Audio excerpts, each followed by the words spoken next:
मैं आपसे आखिरी बात कहना चाहता हूं। पार्लियामेंट में मैंने अदानी जी की बात उठाई, भाषण दिया। जैसे ही मैंने अपना पार्लियामेंट में अदानी जी का भाषण दिया, वैसे ही बीजेपी ने मेरी लोकसभा की जो सदस्यता है उसे रद्द कर दी, खत्म कर दी। आप सोचिए, अदानी जी की रक्षा करने के लिए एकदम मेरी लोकसभा की जो सदस्यता थी उसको कैंसिल कर दिया।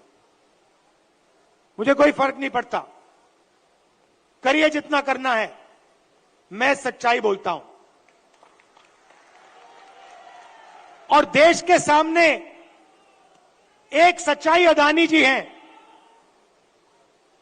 पोर्ट्स देख लीजिए, एयरपोर्ट्स देख लीजिए, इंफ्रास्ट्रक्चर देख लीजिए, धान के साइलोज देख लीजिए, हर जगह आपको अदानी जी दिखाई देंगे। अदानी जी किसानों के जेब में से हर रोज जेब में से आपका पैसा लिया जाता है। इंफ्रास्ट्रक्चर में, डीजल में, पेट्रोल में, फर्टिलाइजर में आपके जेब में से पैसा निकलता है और सीधा इन दो उद्योगपतियों के जेब में जाता है। मैंने मीडिया की बात की, मैंने मजाक में कहा कि मीडिया वाले हमारी मीटिंग तो दिखाएंगे नहीं। मोदी जी का चेहरा 24 घंटा दिखेगा, शिवराज जी का चेहरा 24 घंटा दिखेगा। क्यों? क्योंकि इनका रिमोट कंट्रोल अदानी जी के हाथ में है। देखिए, ये मुस्कुरा रहे हैं, प्रेस वाले मुस्कुरा रहे हैं, इनकी बेचारी की गलती नहीं है, ये रिपोर्टर है, इनकी गलती नहीं है, ये सच्चाई जानते हैं। रिमोट कंट्रोल पीछे से कंट्रोल दबता है। एक और सच्चाई है, और वो सच्चाई शायद अदानी जी से भी बड़ी सच्चाई है। कुछ दिन पहले बीजेपी ने महिला आरक्षण की बात की। महिला आरक्षण में हमने एक सवाल उठाया, कांग्रेस पार्टी ने उठाया, बीजेपी ने कोई जवाब नहीं दिया। हमने दो चीजें कही। हमने पहले कहा, देखिए ये महिला आरक्षण जो आप कर रहे हो ये अच्छा है, इसको करना चाहिए, मगर इसमें आपने दो छोटी सी लाइनें लिख रखी हैं, सबसे पहले इन लाइनों को आप मिटाइए। लाइन क्या थी? एक लाइन थी कि महिला आरक्षण से पहले सर्वे करने की जरूरत है, और दूसरी लाइन, महिला आरक्षण करने से पहले हमें जो डीनोटिफिकेशन होता है उसको करना है। इससे क्या होगा? इससे महिला आरक्षण 10 साल बाद होगा, आज नहीं होगा। तो हमने कहा पहले ये दो लाइनों को आप बदलिए, और उसके बाद हमने और भी गहरी चीज कही और सवाल पूछा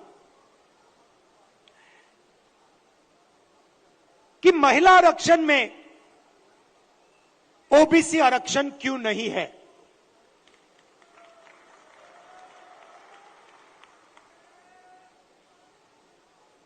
ओबीसी आरक्षण महिला आरक्षण में आपने क्यों नहीं दिया? नरेंद्र मोदी जी, आप कहते हैं कि आप ओबीसी के लिए काम करते हैं, आप ओबीसी के नेता हैं,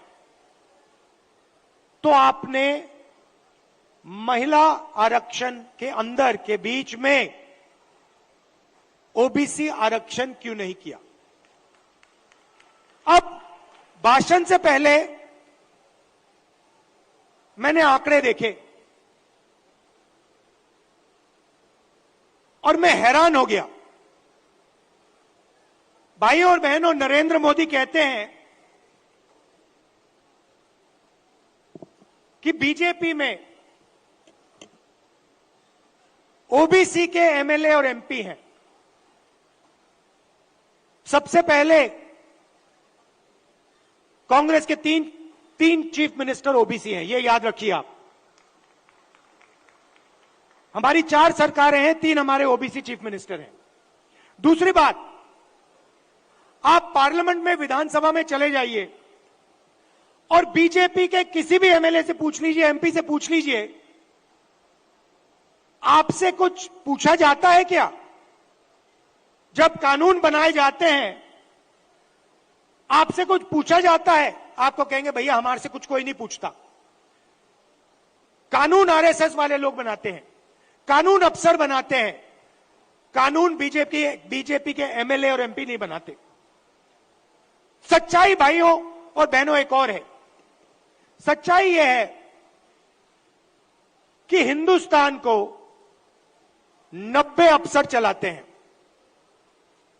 कैबिनेट सेक्रेटरी और secretary of government of India Hindustan की सरकार को चलाते हैं। 90 लोग ये कानून बनाते हैं, ये निर्णय लेते हैं पैसा किधर जाएगा, कितना पैसा कहां जाता है।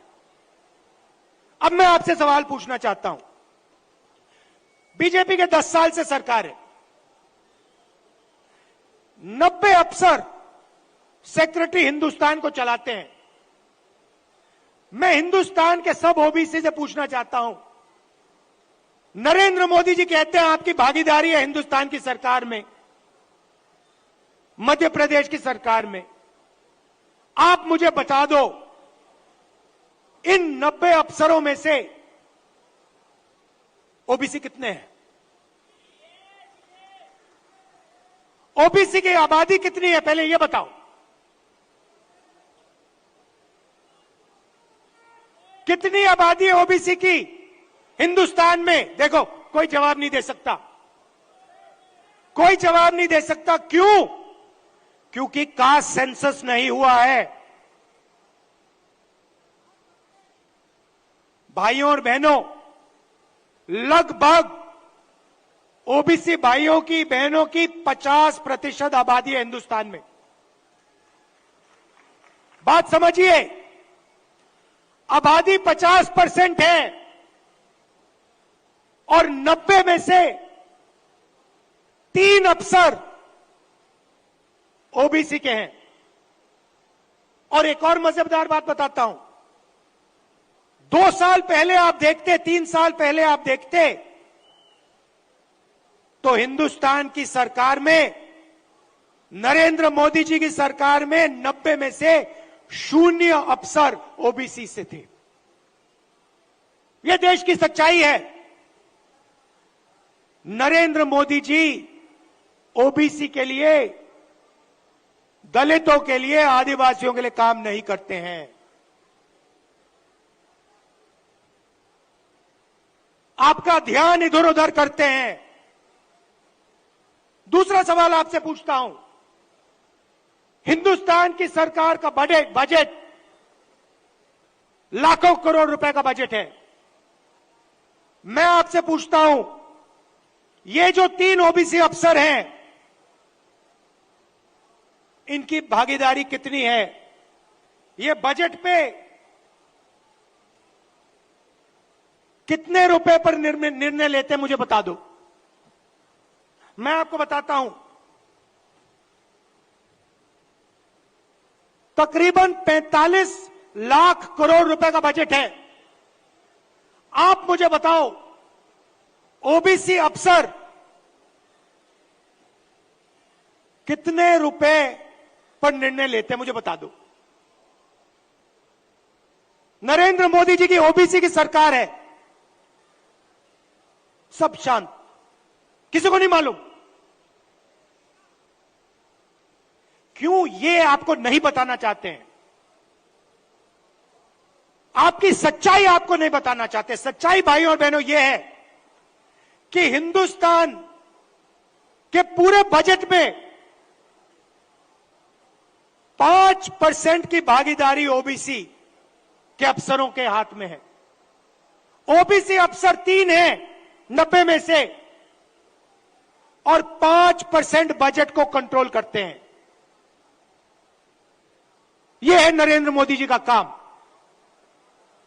नरेंद्र मोदी जी ओबीसी की सरकार नहीं चलाते हैं।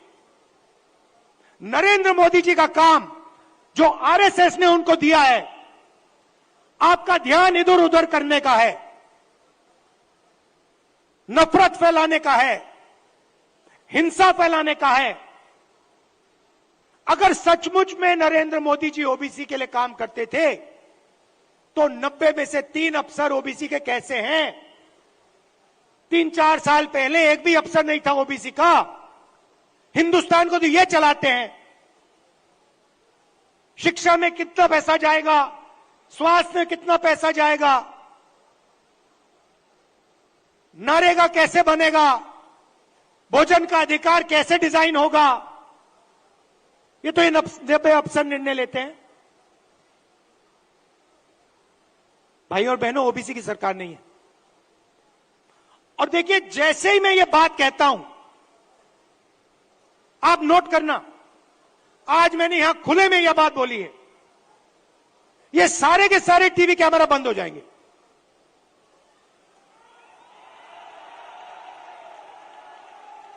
आप देख लेना, ये सारे के सारे बंद हो जाएंगे, क्योंकि जो सच्चाई है देश